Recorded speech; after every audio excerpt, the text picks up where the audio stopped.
por este tiempo, que creo que también es un propósito de Dios. De acuerdo a lo que preguntaba nuestra hermana acá, del medio, ¿me dijiste que era? Radio Donai.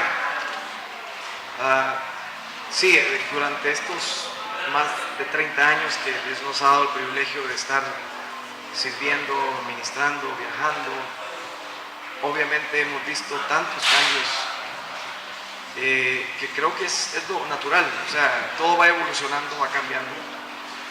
La iglesia como tal ha cambiado de una manera dramática, para bien y para mal. Es decir, hay cambios que tenemos que observar y reflexionar qué es lo que está provocando el cambio. Creo que en cuanto a lo que a mí concierne, que es la alabanza y la música, han habido muchos cambios. Obviamente los estilos han evolucionado muchísimo. Gracias. Pero lo que tenemos que pensar es dos cosas. Uno, es que la música, no toda música es congregacional. Hay música congregacional y hay música que es para la calle, para provocar algo allá afuera. Entonces tenemos que hacer la diferencia. Yo no puedo traer de esa música y pretender que mi congregación empiece a cantar todo lo que canto allá afuera. Hay que hacer la diferencia. Hace algunos años nos peleábamos por ver si era de Dios o no era de Dios, tal música o tal ritmo o tal estilo. Creo que estábamos un poquito confundidos. Yo he llegado a la conclusión, de acuerdo a la palabra, que la música la hizo Dios. Como tal, Dios todo lo que hace lo hace bien y todo es bueno. Sin embargo, tenemos que aprender a usarlo. Entonces, en estos últimos años se ha evolucionado muchísimo en la música. Y así como en la música, en todos los ministerios, en lo profético, en lo magistral, los maestros, los evangelistas, todos, no pretendemos hacer campañas como se hacían hace años de un estadio en la noche, sino que ha ido cambiando todo. Creo que Dios nos ha alumbrado de tal manera que hoy ministerios no tradicionales están emergiendo para hacer cosas diferentes. Así que sí, la respuesta es muchos cambios, muchísimos. Y creo que seguirán habiendo cambios, como lo que ministrábamos hace un momento. Dios nos va a volar el cerebro a veces para volver a creer en los milagros que Él va a hacer. Porque nosotros no somos los que ponemos los parámetros, es Él el que está en control, Él es el que hace las cosas. Así que espero eso responda a tu pregunta.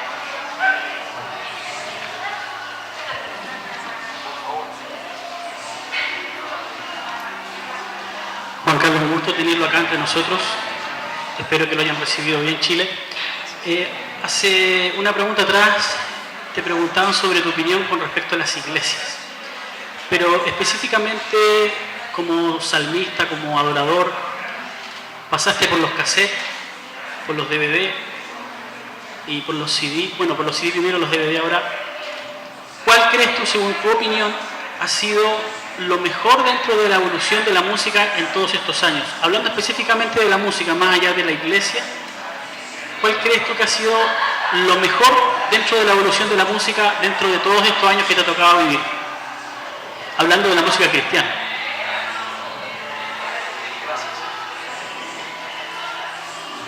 Para los que nunca vieron un cassette, es una cosita así que tiene dos ojitos y una cinta. Y era muy importante el lapicero, ¿no?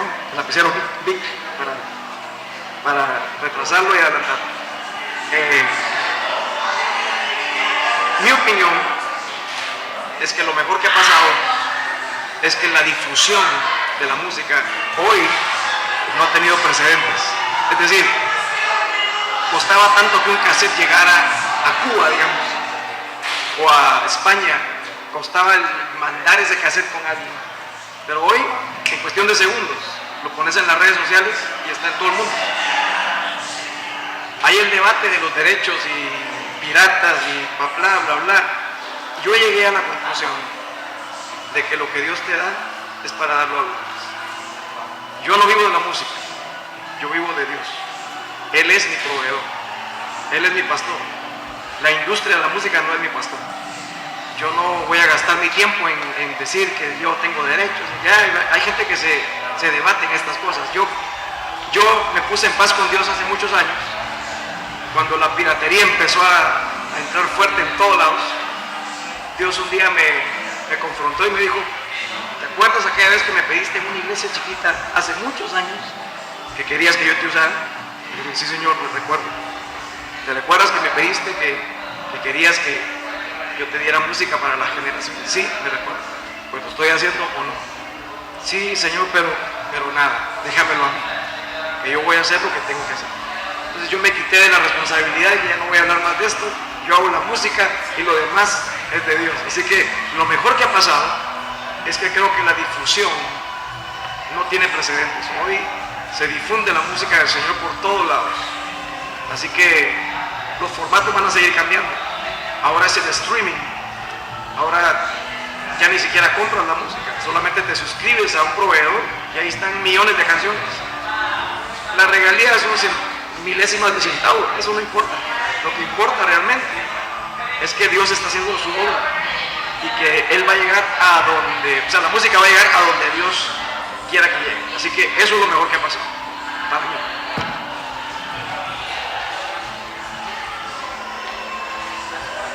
Mi nombre es Benjamín, de Curazao de Cauquenes. Como usted hablaba, la música la creó Dios. Y de tal existen muchos géneros de música. Pero ¿por qué a nosotros los cristianos, en general, nos cuesta tanto aceptar ciertos géneros y aceptamos como cristianos evangélicos otros géneros? ¿Qué nos ha hecho hacer esa división de géneros dentro de la música? Gracias. La respuesta es sencilla. Es porque no hemos visto lo que realmente es la música. La música es un idioma. Es como un lenguaje. Es como que yo te dijera qué diferencia hay entre el inglés, el español y el hebreo. La diferencia es que diferente gente la escucha. Si tú hablas hebreo, habla hebreo. Si tú hablas español, habla el español. Úsalo para Dios. La música es un idioma. Si hay gente que usa lo que tú estás tocando, úsalo para eso. Sin embargo, el problema es que nosotros como evangélicos cristianos nos gusta criticar lo que nosotros no usamos. Si a mí no me gusta, tiene que ser del diablo. Ese es el problema. No hemos visto realmente que es un idioma. La música es un idioma. Entonces, para ponerte un ejemplo, yo particularmente tengo mis gustos musicales porque tengo mis influencias desde niño, igual que tú. Todos tenemos una influencia desde niños. Pero yo no puedo decir que porque yo no trabajo con cierto tipo de música, que no sea algo que Dios pueda usar. Recordémonos que Dios ha usado hasta burros y piedras si es necesario. Entonces, la música es un idioma. Para mí, tenemos que abrirnos más y ver los resultados. Ahora, hay que hacer la diferencia que yo decía al principio. Por ejemplo, reggaetón, por dar un ejemplo, ya tardó como 10 años, ¿no? O más. Yo particularmente no es mi influencia musical, pero yo no puedo decir que porque a mí no me gusta, entonces eso es del diablo. No. He visto gente transformada porque una canción les entró tan adentro que se entregaron a Jesús. Pero el problema es que si yo quiero que el reggaetón venga a la congregación y poner a mi congregación, que tiene de 20, de 40, de 60 años, a reggaetonar, ahí está el problema, que esa música no es para esto. A lo mejor a una congregación muy juvenil sí, pero si hay una congregación que tiene de todo tipo de edades, tengo que tener cuidado, porque la intención es de que la mayoría de gente entre a la presencia del Señor. Entonces yo creo que hay que hacer la diferencia. Pero en resumidas cuentas, la música es un idioma universal, que tenemos que aprender a usarlo bien.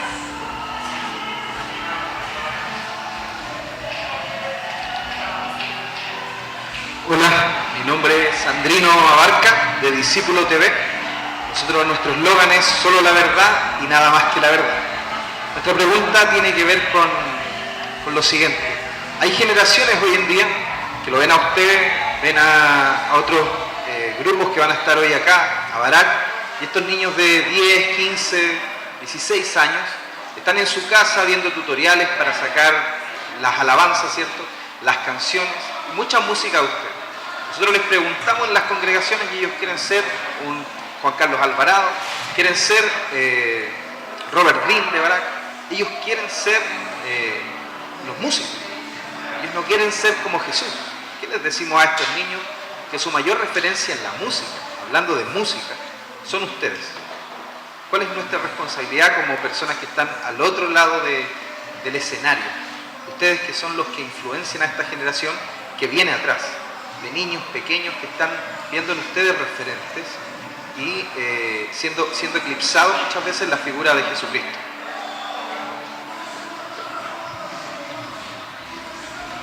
Muy buena pregunta. Yo creo que la responsabilidad es muy grande. Por eso debemos todos los que estamos en el ministerio, no importa si es de música o no, tenemos que empezar a reflejar a Jesús. Nuestras actitudes y nuestras acciones van a hablar más de lo que hablamos arriba. Yo siempre le digo a la gente que está conmigo, arriba todos podemos ministrar.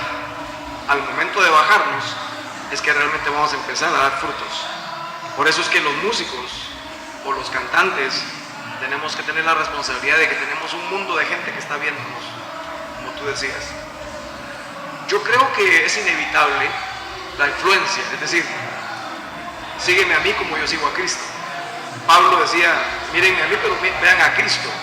El problema es que a veces estamos siendo tan llenos de nosotros mismos que no estamos reflejando el carácter de Jesús.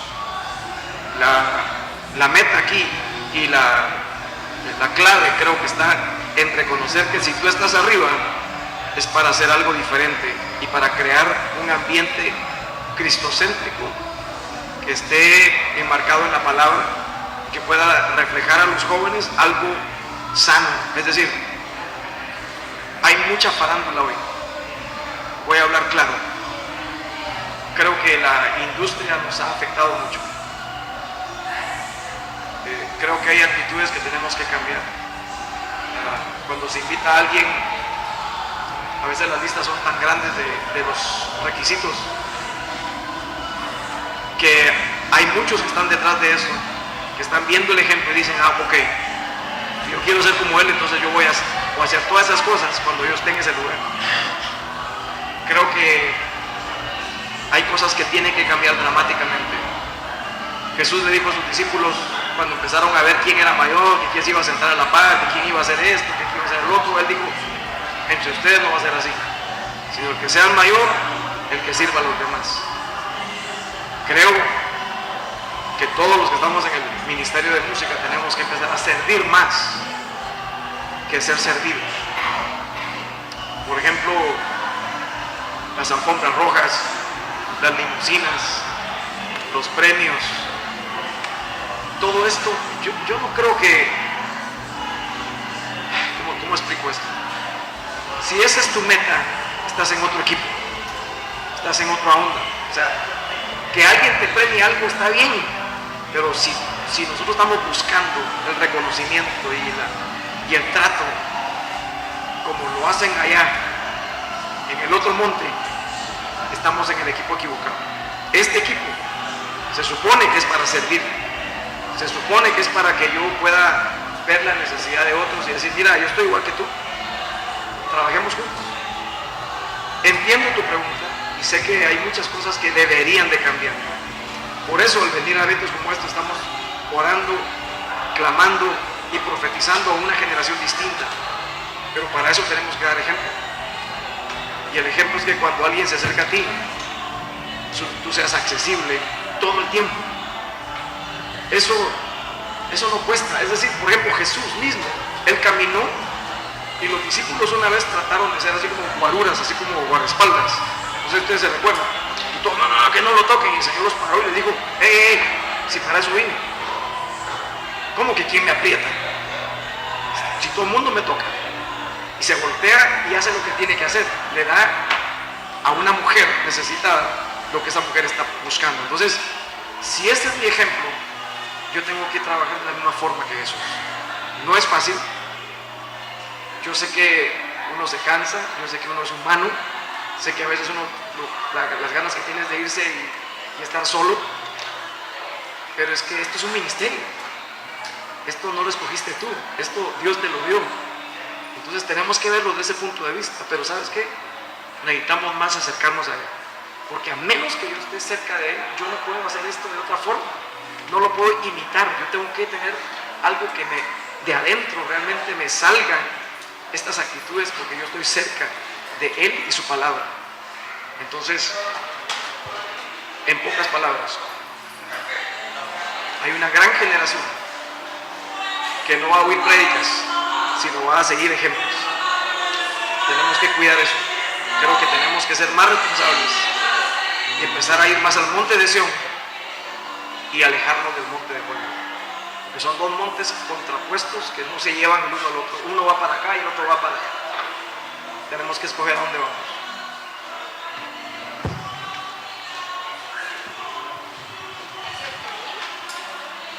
Hola, somos Conexión Juvenil y la pregunta que quiero realizar es bien ligada a lo que tú mencionabas recién. Hoy día se ve mucho como farándula dentro de los músicos, por decirlo de alguna manera. ¿Y qué consejo le darías tú a las nuevas generaciones? ¿Qué debieran ellos buscar antes que a lo mejor estar porque muchas veces los músicos buscan ser escuchados, o es como la meta, ir a conciertos, pero antes de eso yo me imagino, según tu experiencia y testimonio, hay un proceso. ¿Qué debiera buscar cada adorador antes de a lo mejor que claramente que Dios lo use en distintas plataformas? ¿Qué características debieran ellos buscar primeramente? Gracias. Cada vez que me hacen una pregunta así, yo pienso en David, porque es como el prototipo que la Biblia nos enseña de alguien que fue llamado, pero me impacta mucho que dice la Biblia que cuando lo escogieron a él, dice, sabe cantar, canta muy bien, toca muy bien, es muy bueno lo que hace.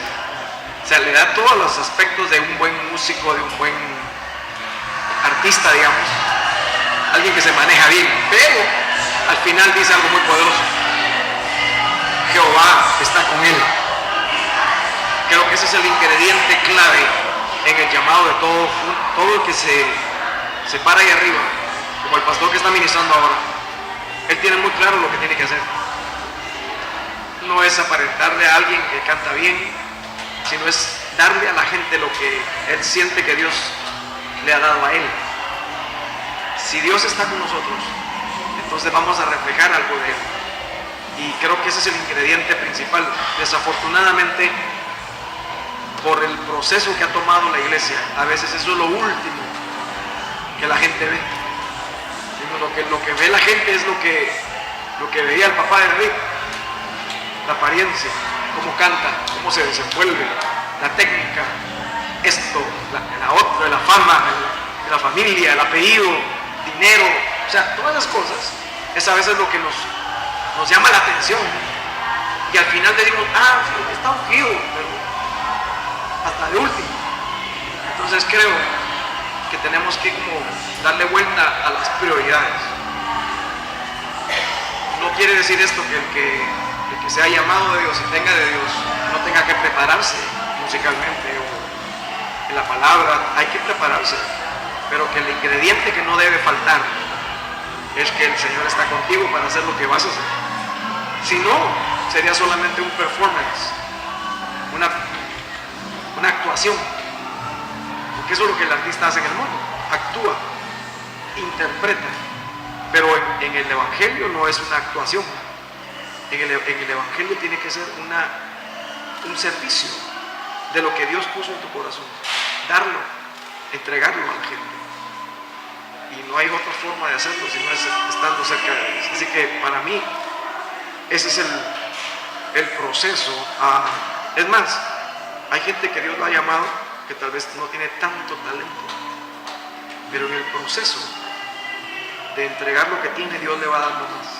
Y yo he visto que Dios hasta puede dar mucho más talento al fiel, al que es fiel en lo poco, y no aquel que tiene mucho talento y que a lo mejor no busca tanto de Dios. O sea, creo que las dos cosas son importantes, pero si a mí me dan a escoger, yo creo que necesitamos a gente que está dispuesta a que Dios crezca y que Él mengue.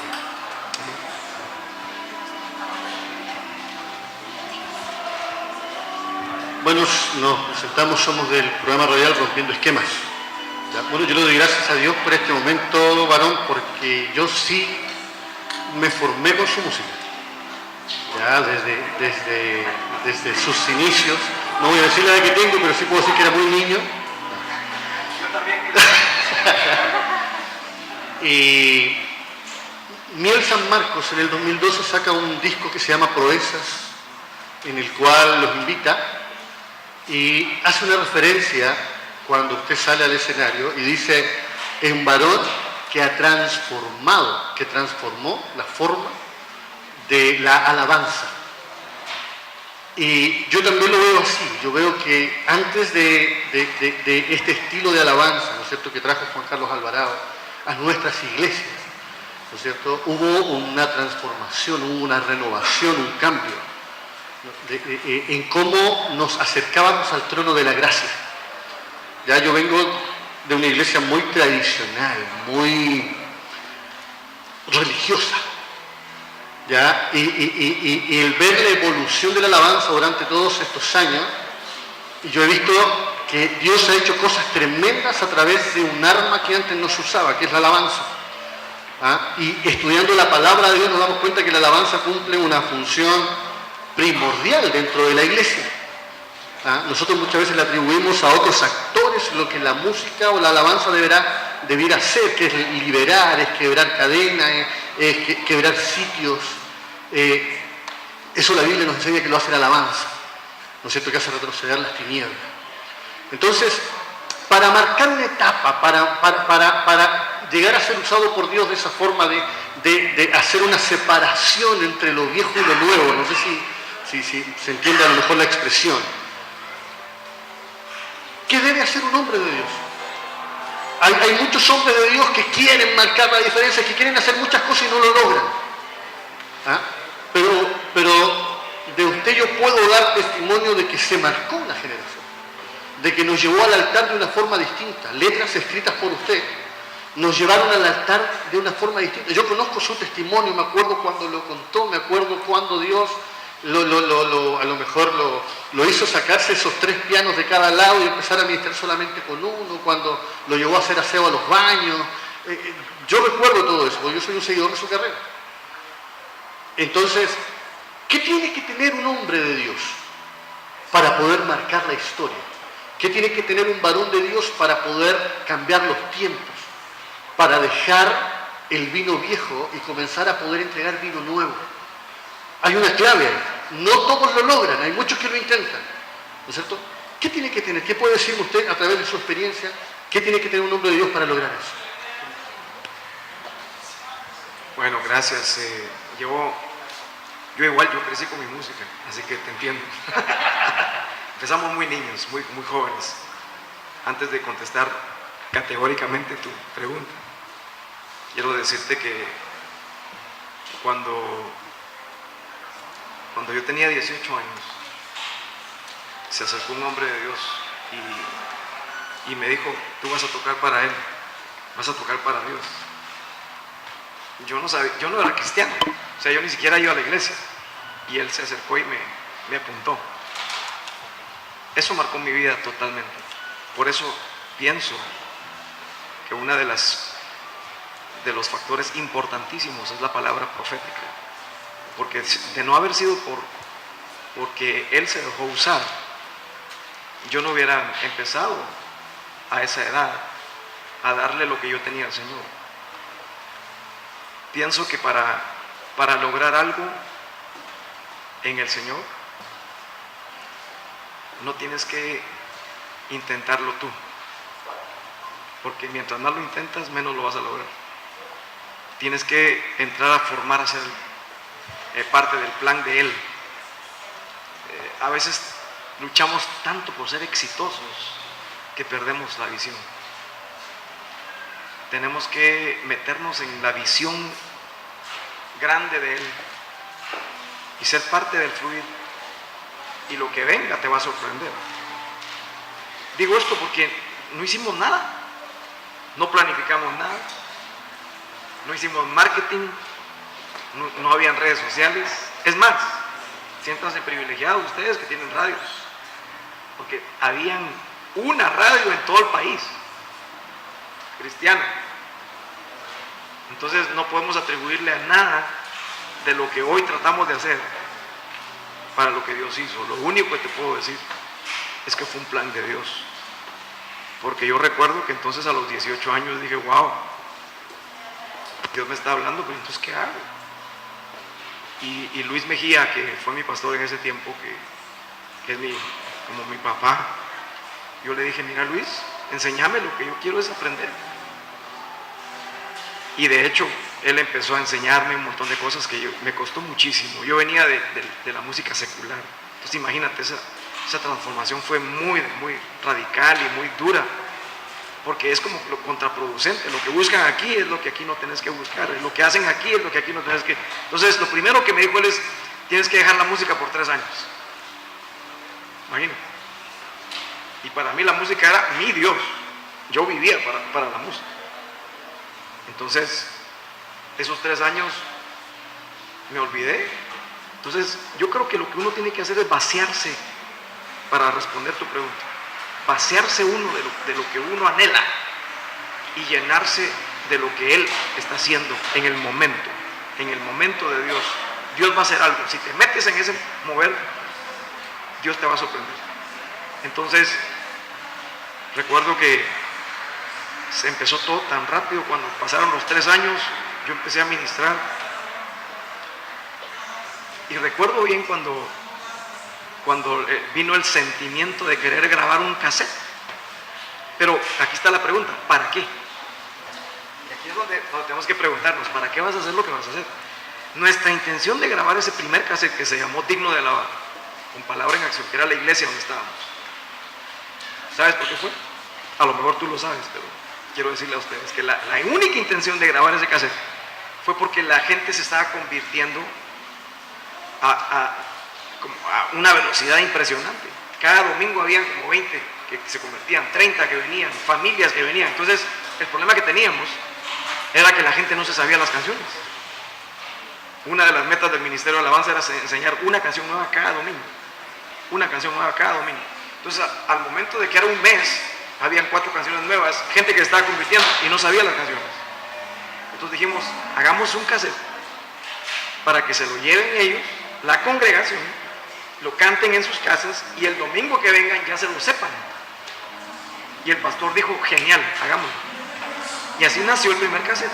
Entonces, cuando ese cassette empieza a sonarse en la radio, esa que te digo, que la única que había, y nos empiezan a llamar las librerías, nosotros ni sabíamos qué era eso. O sea, a nosotros nos sorprendió. Es más, dijimos, ¿qué? Sí, queremos que vengan a un concierto. ¿Quién? Si nosotros no tenemos ni grupo, es el ministerio de la iglesia. O sea, nosotros no planificamos eso. Nos sorprendió. Es más, cuando nos dieron, véndanos 100 cassettes, nosotros dijimos, no sabemos ni a cómo vendérselo, no sabemos a cómo se vende. Páguenos lo que ustedes quieran. O sea, no hicimos mercadeo porque no estábamos en ese rollo. Lo que quiero decirte es que lo que necesitas hacer para ser efectivo en el reino es meterte en los planes de Él.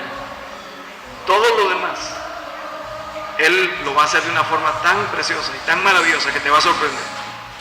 Fue cuestión de menos de 6 meses cuando vimos que el plan de Él iba más allá de la congregación nuestra.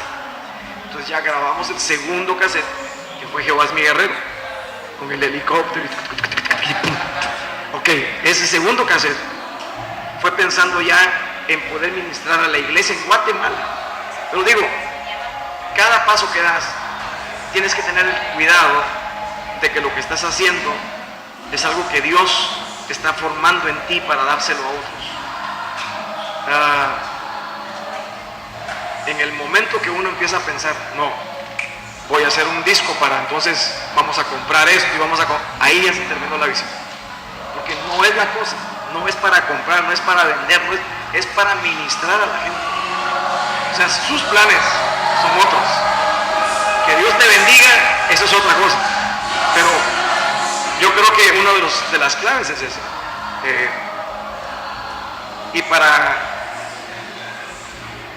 corregir un poquito, tal vez lo que tú dijiste.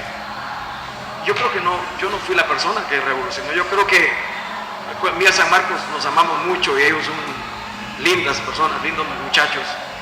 Pero creo que fue un plan mucho mayor. Había mucha gente al mismo tiempo en diferentes países, sin conocernos, en diferentes lugares, como que empezó el Señor a provocar algo. Costa Rica, México, Estados Unidos, Guatemala, en todos lados. Entonces, cuando nos juntamos de repente dijimos, wow, este está predicando lo mismo que yo y aquel tiene el mismo mensaje, y es lo mismo y no nos conocíamos. Eso es un plan mayor, que creo que tiene que ver con el plan del Espíritu Santo. Por eso lo que estamos creyendo ahora es un plan igual, un plan que Dios está obrando con una generación diferente, nuevas generaciones, que tratamos de tomar lo que ya Dios nos dio a otras generaciones y unirnos con el plan de Dios. Creo que urgimos meternos otra vez en ese plan, porque yo me rehúso a creer que eso fue todo y esa fue la revolución. Ya no, al contrario, creo que fue el inicio, pero que nos quedamos como que esperando más y viene más, pero tenemos que irnos a otro nivel.